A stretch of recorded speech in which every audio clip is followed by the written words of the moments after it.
இப்போது புதிய அறிமுகம் ஆச்சி ஹோட்டல் சாம்பார் 50 கிராம் ரூபாய் 20 மட்டுமே.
நீலகிரி மாவட்டத்தில் பெய்து வரும் கனமழையின் காரணமாக உதகை மற்றும் கூடலூர் தாலுகாவில் உள்ள பள்ளி மற்றும் கல்லூரிகளுக்கு விடுமுறை அறிவித்து மாவட்ட ஆட்சியர் உத்தரவு பிறப்பித்திருக்கிறார்.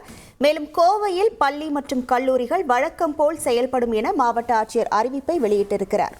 இப்போது புதிய அறிமுகம் ஆச்சி ஹோட்டல் சாம்பார் 50 கிராம் ரூபாய் 20 மட்டுமே.